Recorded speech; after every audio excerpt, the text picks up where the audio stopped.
अस्सलामुअलैकुम, welcome back to JMR learning studio. मैं हूं आपका होस्ट हमाद अली। हमारी आज की वीडियो में हम गूगल के टॉप 5 एल्गोरिदम्स के बारे में डिस्कस करेंगे जिनके ऊपर गूगल का सर्च इंजन वर्क करता है। लेकिन उससे पहले अगर आप हमारे चैनल पर नए हैं, चैनल को सब्सक्राइब करें, वीडियो को लाइक करें और दोस्तों के साथ शेयर करें। चलिए चलते हैं वीडियो की तरफ।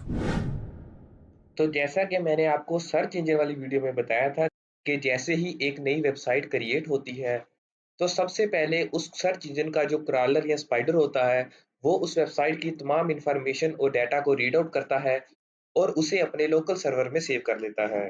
उसके बाद जो सेकंड स्टेप होता है, वो होता है इंडेक्सिंग का। यानी उस सर्च इंजन का जो इंडेक्सर होता है, वो उस लोकल डाटा में से तमाम कैटेगरीज को ऑर्गेनाइज करता है और मुख्तलिफ प्रोडक्ट्स को, मुख्तलिफ डाटा को अच्छी तरीके से ऑर्गेनाइज कर लेता है। उसके बाद बारी आती है एल्गोरिदम की, कि जब भी कोई पर्सन उस डाटा से रिलेटेड कुछ भी सर्च करता है, तो उस सर्च इंजन के एल्गोरिदम का ये काम होता है कि उसी से रिलेटेड सर्च रिजल्ट्स को वो सर्च इंजन रिजल्ट्स पेज यानी सर्व पर शो करता है। तो इन स्टेप्स को फॉलो करते हुए एक सर्च इंजन वर्क करता है। एल्गोरिदम का काम यही होता है कि उस तमाम लोकल सर्वर डाटा में से यूजर की क्वेरी के मुताबिक तमाम डाटा को ऑर्गेनाइज करके वो सर्च इंजन रिजल्ट पेज पर शो करता है। तो उम्मीद है आपको एल्गोरिदम का काम समझ में आ गया होगा। उसके अलावा गूगल एल्गोरिदम की डेफिनेशन कुछ इस तरह है कि Google's algorithm are a complex system that is used by Google to deliver web pages ranked by relevance on its search engine result pages यानी सर्व्स।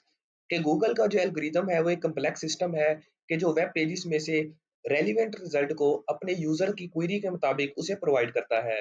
ये तमाम रिजल्ट्स वो सर्च इंजन रिजल्ट्स पेज पर शो करता है। तो इस तरीके से किसी भी सर्च इंजन का जो एल्गोरिदम है वो वर्क करता है। और इस डेफिनेशन के मुताबिक हमने गूगल के एल्गोरिदम के बारे में स्टडी करना है। उसके अलावा गूगल के जो 5 मेन एल्गोरिदम्स हैं, उनके बारे में अब हम डिस्कस करेंगे।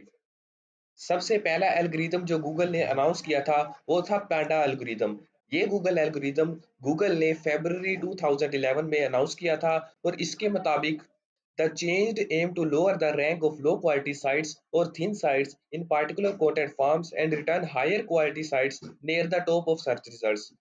यानी इस गूगल पांडा एल्गोरिदम के मुताबिक जो लो क्वालिटी साइट्स हैं, जिन पर कॉपी डाटा मौजूद है या फिर थिन साइट के जिन पर गैर जरूरी डाटा मौजूद है, गूगल के एल्गोरिदम के मुताबिक उसे लोअर रैंक्स में पुश कर दिया जाता है। यानी वो वेबसाइट्स आपके सर्च रिजल्ट्स में टॉप पर शो नहीं होती। उसके अलावा वो वेबसाइट्स के जिन पर हायर क्वालिटी डाटा, उसके अलावा ओरिजिनल डाटा मौजूद है, गूगल एल्गोरिदम के मुताबिक उस वेबसाइट को हायर रैंक पर पुश कर दिया जाता है। और जब भी आप उस वेबसाइट से रिलेटेड कुछ भी सर्च करते हैं, तो उस किस्म की वेबसाइट के जिनमें क्वालिटी डाटा होता है, वो आपको टॉप पर शो होती हैं। तो गूगल का ये एल्गोरिदम चेंज बहुत ही रेवोल्यूशनाइज था, कि जिससे बहुत से सर्च रिजल्ट्स में चेंजिंग आई और वो वेबसाइट जो कि कॉपीराइट डाटा यूज करती थी, यानी दूसरी वेबसाइट से आर्टिकल कॉपी करती थी या और भी तमाम डाटा कॉपीराइट पिक्चर्स वगैरह को यूज करती थी, तो उन तमाम वेबसाइट की जो रैंकिंग थी, उसे लो कर दिया गया। उसके अलावा जो ओरिजिनल वेबसाइट्स थी कि जिन पर ओरिजिनल क्वालिटी आर्टिकल्स वगैरह मौजूद होते थे, उसके अलावा तमाम ओरिजिनल डाटा मौजूद होता था, उसे गूगल के एल्गोरिदम ने टॉप पर पुश कर दिया और जब भी कोई यूज़र उससे रिलेटेड सर्च करता है, तो वो वेबसाइट्स उन्हें टॉप पर शो होती हैं। उसके बाद जो सेकंड एल्गोरिदम था, वो था पेंगुइन 2012। यानी गूगल ने 2012 में अपने एल्गोरिदम में एक और चेंजिंग की, जिसे हम पेंगुइन कहते हैं। The Penguin penalty largely focuses on identifying poor quality websites based upon backlinks। यानी वो वेबसाइट कि जिनमें लो क्वालिटी काफी सारे बैकलिंक्स का यूज किया गया है, गूगल उन्हें ऑटोमेटिकली लो रैंकिंग में पुश कर देता है। यानी अगर आपने अपनी बाकी वेबसाइट्स पे किसी भी एक वेबसाइट के काफी सारे लिंक्स ऐड किए हुए हैं या फिर आपने लिंक स्टफिंग या लिंक स्पैमिंग की हुई है, तो इस सूरत में भी जो आपकी वेबसाइट होगी वो डी रैंक कर दी जाएगी। और जब भी कोई पर्सन आपकी वेबसाइट से रिलेटेड कुछ भी सर्च करेगा, तो उसे आपकी वेबसाइट शो नहीं की जाएगी। और उसके अलावा अगर आप काफ़ी ज़्यादा बैकलिंक्स का अपनी वेबसाइट में यूज़ करेंगे, तो हो सकता है कि वो पार्टिकुलर सर्च इंजन आपकी उस वेबसाइट को ब्लॉक कर दे।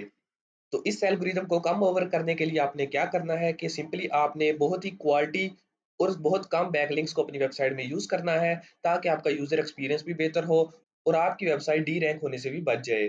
थर्ड नंबर पर जो हमारे पास एल्गोरिदम आता है, वो है हमिंग बर्ड एल्गोरिदम 2013।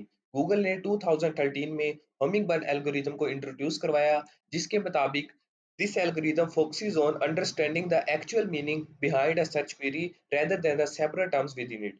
यानी इस एल्गोरिदम के मुताबिक जब भी कोई पर्सन कोई भी क्वेरी अपने सर्च बॉक्स में टाइप करता है, तो उससे बहुत ही ज्यादा रेलिवेंट और रिलेटेड सर्च रिजल्ट्स को ही गूगल एल्गोरिदम उसे प्रोवाइड करता है।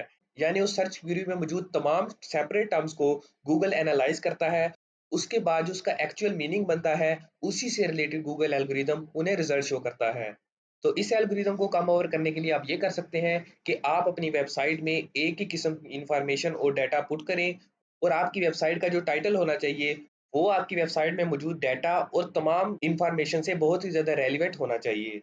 क्योंकि इस एल्गोरिदम के मुताबिक अगर आपकी वेबसाइट का टाइटल वगैरह आपकी वेबसाइट में मौजूद डाटा और इंफॉर्मेशन से सेपरेट है, तो ये एल्गोरिदम आपकी उस वेबसाइट को डी रैंक कर सकता है। फोर्थ नंबर पर हमारे पास आ जाता है रैंक ब्रेन 2015। ये गूगल एल्गोरिदम गूगल ने 2015 में इंट्रोड्यूस करवाया, और इसके मुताबिक a machine learning यानी artificial intelligence algorithm that Google uses to sort the search results।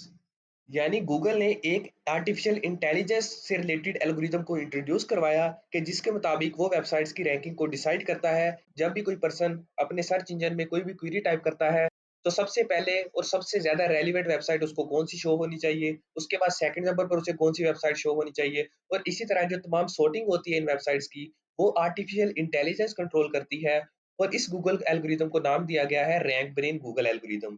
यानी ये तमाम काम आर्टिफिशियल इंटेलिजेंस को सौंप दिया गया है कि वो उस क्वेरी से रिलेटेड तमाम इंफॉर्मेशन को कलेक्ट करेगा। उसके अलावा वो वेबसाइट्स की रैंकिंग के अकॉर्डिंग उन सर्च रिजल्ट्स को सॉर्ट आउट करेगा। वो तमाम सर्च रिजल्ट्स आपको सर्च इंजन रिजल्ट्स पेज यानी सर्च पर शो होते हैं। उसके बाद लास्ट पर सबसे लेटेस्ट जो एल्गोरिदम गूगल ने अनाउंस किया है, वो है पेज एक्सपीरियंस अपडेट, जो कि 2021 में इंट्रोड्यूस किया गया है। इस एल्गोरिदम के मुताबिक page experience update is a change made to Google search engine in order to improve the quality, relevance and overall user experience of its search results। यानी जब भी कोई पर्सन आपकी वेबसाइट से रिलेटेड कुछ भी सर्च करता है, तो उसे जो वेबसाइट शो होती हैं, और जैसे ही वो किसी भी वेबसाइट को ओपन करता है, तो अगर तो उस वेबसाइट का जो यूजर एक्सपीरियंस है वो बहुत बेहतरीन है, यानी उसकी लोडिंग स्पीड, उसके अलावा जो उसका ओवरऑल ऑर्गेनाइजेशन है, यानी उसे कैसे ऑर्गेनाइज किया गया है, उसके तमाम डाटा को कैसे सॉर्ट आउट किया गया है, इन तमाम चीज़ों को गूगल एनालाइज करता है। उसके मुताबिक जो यूजर का एक्सपीरियंस होता है उसे एनालाइज करता है, और नेक्स्ट टाइम जब भी कोई पर्सन उससे रिलेटेड इंफॉर्मेशन को अगेन सर्च करता है, तो गूगल जो बेस्ट यूजर एक्सपीरियंस वाली वेबसाइट्स होती हैं उन्हें रैंक करता है, उन्हें टॉप पर शो करता है। उसके अलावा वो वेबसाइट जिनका यूजर एक्सपीरियंस बहुत ज्यादा बेहतर नहीं होता, गूगल उन्हें डी रैंक करता है, और उन्हें सर्च इंजन रिजल्ट पेज पर शो नहीं करता। तो गूगल का ये लेटेस्ट एल्गोरिदम यूजर एक्सपीरियंस पर बहुत ज्यादा फोकस करता है। यूजर एक्सपीरियंस को आप कैसे ऑप्टिमाइज कर सकते हैं, इसके बारे में हमने अपनी प्रीवियस वीडियो में डिस्कस किया था कि टेक्निकल सर्च इंजन ऑप्टिमाइजेशन के जरिए आप अपने यूजर एक्सपीरियंस को बेहतरीन कर सकते हैं। क्योंकि technical search engine optimisation on page search engine optimisation है, तो वो ही डिसाइड करती है कि आपकी वेबसाइट की जो स्पीड होगी वो किस तरह की होगी। उसके अलावा आपकी वेबसाइट का स्ट्रक्चर यानी HTML फाइल कैसी होगी। तो इन तमाम चीज़ों को ऑप्टिमाइज करके आप अपनी वेबसाइट के यूजर एक्सपीरियंस को बेहतरीन कर सकते हैं। तो ये थे गूगल के टॉप 5 एल्गोरिदम्स कि जिनके ऊपर गूगल का एल्गोरिदम काम करता है और आपको आपकी क्वेरी से रिलेटेड सर्च रिजल्ट्स प्रोवाइड करता है।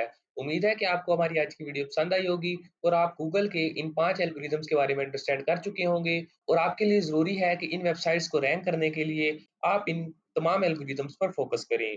तो मिलते हैं अपनी सर्च इंजन ऑप्टिमाइजेशन की नेक्स्ट क्लासेस में। तब तक के लिए अल्लाह हाफिज़।